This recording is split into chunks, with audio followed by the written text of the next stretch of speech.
Before we get started, I'm just going to run through some general housekeeping. Please use the chat or the Q&A function throughout the session for any questions that you have for the presenters. We'll choose the most popular questions to ask them. So if you do like somebody else's question in the Q&A, you can always use the like feature, and that will show that there's lots of interest in that particular question if we do get a large amount. At the end of each presentation, we will allow people to just raise their hands and use their mics to speak if they prefer. Captions can be turned on by using the 3 dots on the top bar, settings, accessibility, and then toggling the show captions option. So first up, I'm going to hand over to Amanda Foster and Lorna Hibbert from Northumbria University for their paper, Amplifying Black Voices in the University Library. Thank you, Heather. Hi. Can you see our presentation okay? We can do. Thank you. So I'm Amanda Foster. I'm Content Delivery and Copyright Librarian. Lorna, do you want to introduce yourself? Hello, I'm a Collections Librarian at Northumbria University. And also we might look a bit odd because we're on campus today, so we have had to sort of find a room and stand together. So there's a little bit of tag teaming, so apologies in advance for that. Just because we had an event this afternoon, so we're both on campus. So first of all, sorry, we're just having an issue with our screen. We can't actually see our presentation. The presentation's disappeared. Bear with us. It was there before, now it's gone. Ah, sorry, we've got it. Okay. Got it back. Okay, so a little bit about Northumbria. So we have 38,000 students from 137 countries. Obviously, we are based in Newcastle upon Tyne in the northeast of England. We have campuses in Newcastle, London and Amsterdam. The library is open 24/7, and we have the Customer Service Excellence Award, which we've had since 2010. We do have consistently high levels of satisfaction in both the NSS and internal surveys, a digital first strategy, and we won University of the Year in the Times Higher Awards 2022, which you'll have seen on our lovely celebratory slide at the beginning. So in terms of this project that we're going to talk to you about today, this was a project that we wanted to get off the ground for some time. I think initially it was around wider marginalised voices, but we took this opportunity when we saw that there was an opportunity to apply for funding within the university's access and participation plan. We submitted a bid, and this was around Black students and narrowing the degree awarding gap. There was funding available. So the project was accepted. We were initially given £3,000 to recruit 6 students into paid student ambassador roles. We partnered with an academic, Biddy Casselden. Biddy isn't with us today, but she has sent her slides, so we will be talking on behalf of Biddy as well. But Biddy had previously worked in the library. She was a librarian initially before becoming an academic. She actually worked at Northumbria, and she had an interest in this area in decolonising and reading lists specifically. We were aware of toolkits that were around, and we had decided to make a use of an existing toolkit for this project, and we knew that students would be working on this. Also within the project, we wanted to utilise students' creativity and to create a Black Voices reading list, and also to review our existing represented reading collection. We wanted to develop student-led resources to support academic staff, and generally sort of raise an awareness of Black voices in the library throughout our collection. We did already have reading lists that celebrated diversity, but these were created by members of staff within the library, and I think we were always aware that ideally they were not the best people to create these lists. And the final part of the project had the aim of identifying Black students' use of the library to gain feedback from them and to suggest ways to make services more accessible to meet their needs. Lorna's now going to talk a bit about the recruitment event that we held. Yes, so we decided we wanted a little more informal style of recruitment. So we held an in-person event in January this year where students could find out more about the project, ask questions, and also take part in some group discussions with the opportunity of sharing ideas with other students. So we also had an incentive of a prize draw as well. The offer of a chance to win a £20 Amazon gift card. And students were also asked prior to coming to the event to fill in a short application. So summarising what relevant skills and experience they had, if they had any project ideas, and also why we should employ them. And so we combined the application with our observations of the students' involvement in the event on the day. So the slide you can hopefully see shows you what was going on the day and some of our group discussions. But we advertised the event using flyers and posters, social media, the library social media, the Students' Union social media, and we also contacted academics around the university who had roles in sort of EDI roles. So we thought they would be good people to help us promote it. So we had 17 students attend, and the majority of the students who attended were international students. And so once they'd arrived, we facilitated an activity where we explored how students felt in general about what their experiences were about Black voices in the library. And then we worked in groups on different tables and we ranked those ideas. And sort of came up with solutions to any challenges that they identified. So the event was, it couldn't have gone well, more well, really. That's not a right word. It was very successful. So yeah, it allowed for us to gather information, it allowed for relationship building, and we were able to scope the mini projects a little bit more because the students had a little bit of information about what we were hoping to achieve.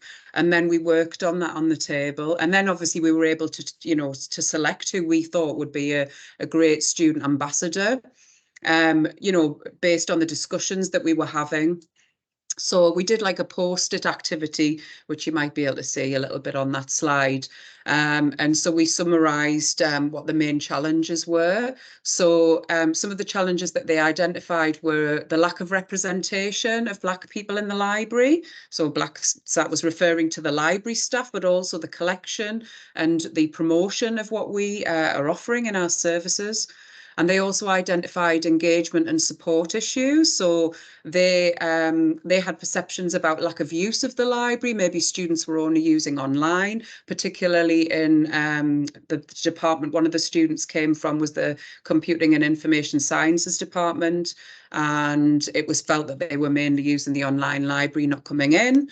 And also a lack of knowledge about services that we offered. So skills sessions.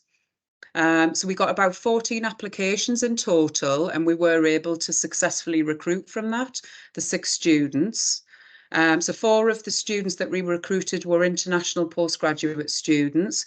We had 1 student whose home was in Europe and a home UK student. So they all had different skill sets and interests, and we sort of allocated them to the different elements of the project. So back to Amanda to talk a little bit about decolonising reading lists. Yes, so as mentioned, we sort of paired the students up, and we had 2 students who had a particular interest in this area and did come from, they were doing courses which were based in computing and information sciences. So their background seemed to lean towards this project. We have put a definition there of decolonising because obviously everybody might not have come across the term. Definition that we have there is to diversify materials by Western-centric authors and to instead represent the diverse lived experiences, beliefs, viewpoints and perspectives. So this part of the project is being led by Dr. Biddy Casselden. She was working closely with the 2 students, Ugo and Winoth, who did a fantastic job. It was obvious to use this department. Obviously, this is a department that Biddy is based in, and also the department that the students are based in. So it is computing, engineering, information sciences. And the students were studying 2 different MSc programs in the department. I think we were expecting that the results would be heavily weighted towards white male authors, but the extent of this was actually quite surprising. We did use the Manchester Metropolitan Reading List Diversity Audit Tool. Overall, 62 modules were assessed, so totaling 502 reading lists. So obviously we had to take a sample. We couldn't do all reading lists in the department. It was found that 13% of authors were from BAME groups, so very, very small percentage there. 24% of authors were female. The majority of publishers were from global, North and Western Europe. The majority of titles were from mainstream publishers. And the students have also ran some focus groups to explore the findings further with students on some of the modules. So in terms of the outcomes, again, it was obviously quite clear what was that the results were from decolonising these lists. I think the challenge was that obviously it took longer than anticipated. We weren't sure how many lists they were going to get through, but it did possibly take longer than what we initially thought. We do plan to share our findings with the CIS department, but also within the wider university. We are presenting this afternoon a poster, which is part of the Access and Participation Plan, which will showcase these results as well across the university executive and also from professional staff across the university. We do have a decolonising network of interested staff and researchers within this area, and they have produced some guidance for academic staff relating to decolonising the curriculum. However, it is in the form of a Word document, so obviously ideally we would like to develop some sort of tool, and we have put a bid in for funding next year, and I think this would definitely be one of the things we would like to do going forwards. So in terms of creating reading lists, this was my area. I look after the reading list team. And I think, again, from the recruitment event, there was 2 students that stood out who would be good for this area. Casey and Joanna had many ideas. They also talked a lot about their readings and about some of the authors that had inspired them over the years. They definitely had an extensive knowledge of Black authors, and they were keen to help us develop the collection. They had great ideas from the start for a reading list where Black authors could be represented across disciplines, and they actually structured the list fantastically well with disciplines such as sport, art, music, film, politics, and the Black influences within those areas. They also asked to create a podcast and looked to put this on the reading list, as well as sort of web pages and other information sort of online, which was great. They were very quick to learn how to use the system, which is Talis Aspire. So they did actually do it themselves. They added everything themselves. And I think initially I was quite worried about how long the list was and how much they were coming up with. I was thinking, have we got budget to support this? But I think our managers were really, really supportive of the project from the start, and were keen that obviously these items were bought. So we did manage to buy everything from the reading list and add it to the collection.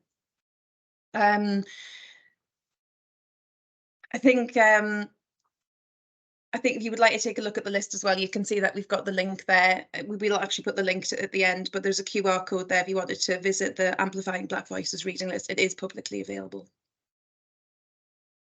We had initially hoped to show you the podcast today, but we didn't know if the technology would support us in that. So again, we have put the link there to the first one that Casey and Joanna did, which was the introduction to the project. Again, I think in terms of challenges, the podcast was new to us. Neither Lorna or myself work in a team that had developed a podcast before.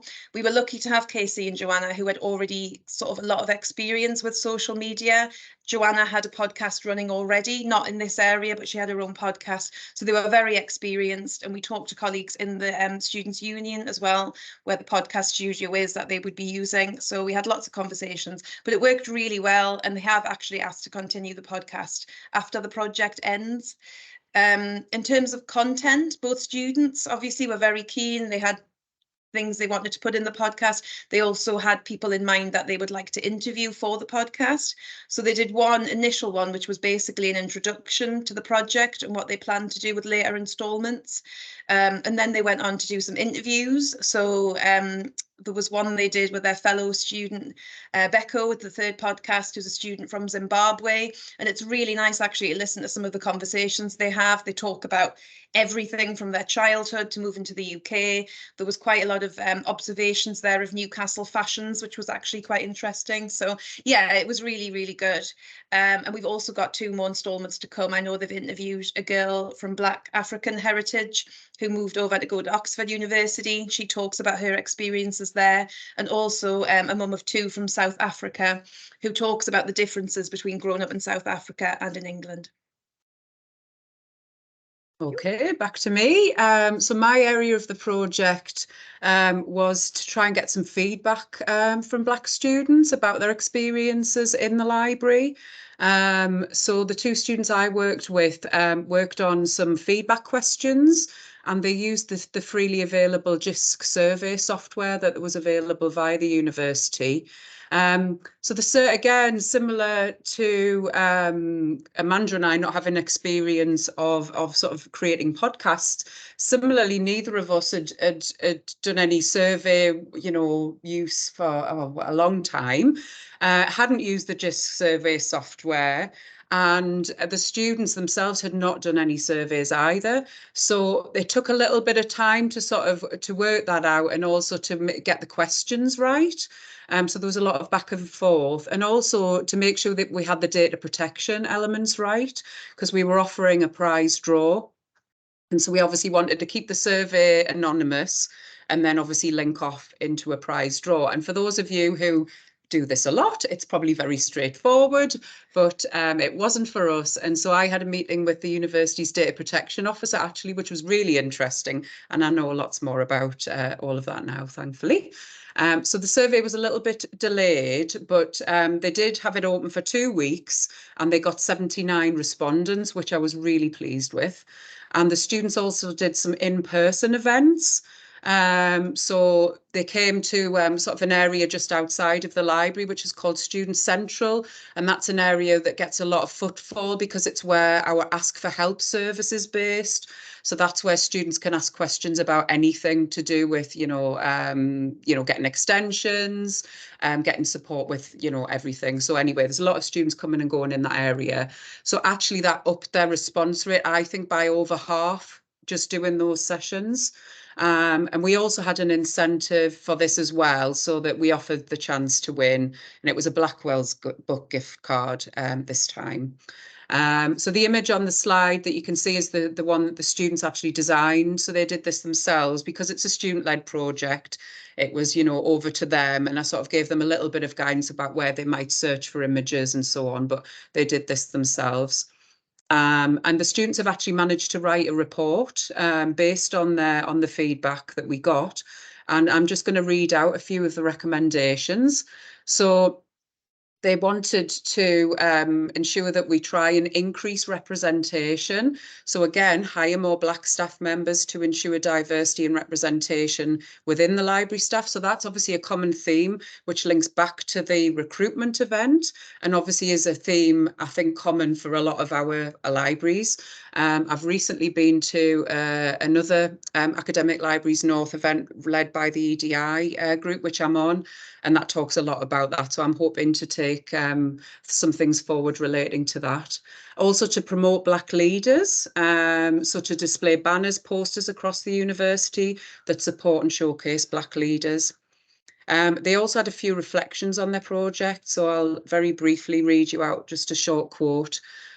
Working on the project and meeting everyone involved from the staff and our student ambassadors was an amazing learning experience. We gained practical experience on data protection and management, which gave us a great edge for employability after graduation. So that was really nice to hear. So just very briefly, because I think we will be running out of time shortly. So a few more reflections about the project. I think the project was very slow to get going and then quite fast paced. And we did have some issues to do with sort of systems within the university, making sure the students got paid and things like that, which we hadn't anticipated. The podcast studio that the students were able to use was out of action due to flooding. And then obviously there was the issues with the sort of the understanding of the survey software, and the students who were doing the reading list analysis, I think they found that quite, monotonous at times. So I think Biddy, had to keep sort of motivating them to keep going. But generally, I mean, it's been great. We're obviously not quite at the end, so we've done a bit of analysis, but we obviously need to look at all the outputs. The students haven't quite finished the decolonising aspect yet. And I think time and money Definitely. To summarise, we felt we didn't have enough time, and we also had to ask for more money to be able to pay the students as well. So, sorry, whoops. Okay, so we do have a web page where you can find out more, but I think it's probably now time if anyone's got any questions. Thanks very much, both. Had quite a few questions, a really interesting presentation. So I'm just going to pick out a few, especially the ones that lots of others have liked. So first question is from Louise, saying, how easy or difficult was it to find out accurate information regarding authors' authenticity? Right. We used, well, obviously, like I said, we've got Talis Aspire, so I think they based their findings, they used the reports, they used the analytics within Talis. Obviously, that's a part of Biddy's project and the students aren't here, but they did say it was quite hard going. I mean, I think there was a lot of, obviously, it doesn't come up on those reports. So I think they were having to go in and look the authors up. That was one of the problems that took a long time. I think it took longer than what we'd anticipated it would. But yes, they used the reports from Talis. That was the only thing we had really to go off. So a follow-up question from Siobhan saying, were there considerations around accuracy of this data and potential problematic ethical issues around classification of people's ethnicities, as the absolute rigid categorization of ethnicity is not a universal approach? I think we might have to ask Biddy about that one. I'm sorry, we did want Biddy to be here today to answer all these questions because that's her part of the project. Would it be okay to get back to the person? I'd rather not just fudge that and make up an answer than get an accurate. Nobody's raised it. No, yeah. It wasn't raised as an issue. But yes, I think we would have to double check exactly how they looked that information up.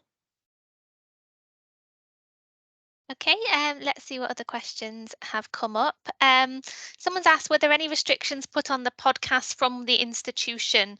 They feel that perhaps senior managers would be a bit concerned about students taking a podcast without staff oversight or support. Well, we've just been talking about that actually this morning. So Amanda, do you want to start? I think my colleague Sean's actually attending the conference today. We did put a thank you into Sean, but I think we ran out of time. He transcribed the whole thing for us. And yes, it was a bit, there was one where there was some swearing in it. And we were kind of like, you know, we didn't want to it was meant to be a student-led project. So we felt quite strongly that we didn't want to then sort of censor anything and take bits out or tell them they couldn't have anything. And like I said, I think we were lucky. Our managers were very supportive of the project. I think they saw how important it was.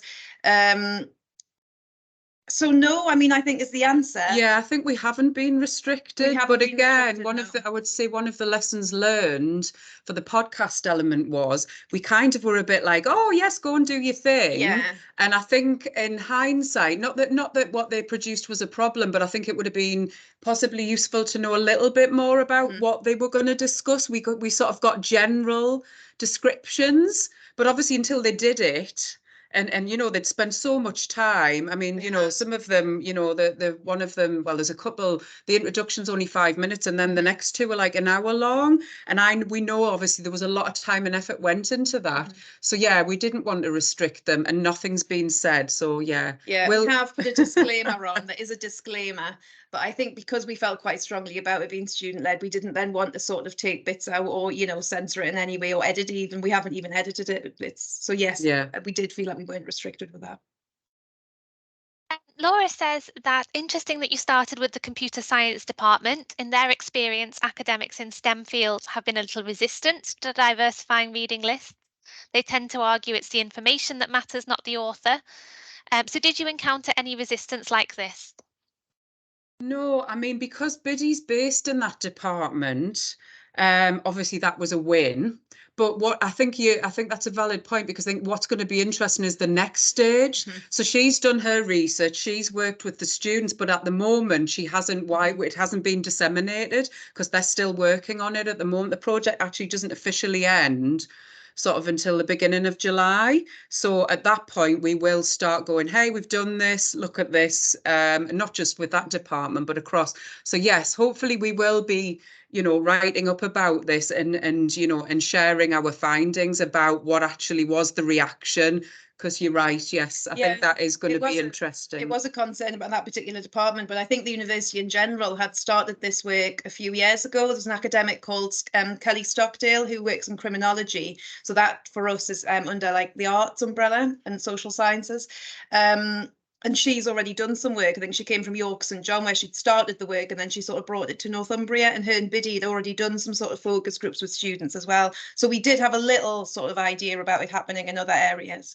But yes, I think the key was that Biddy is an academic in that department, so therefore they kind of were happy to listen to her.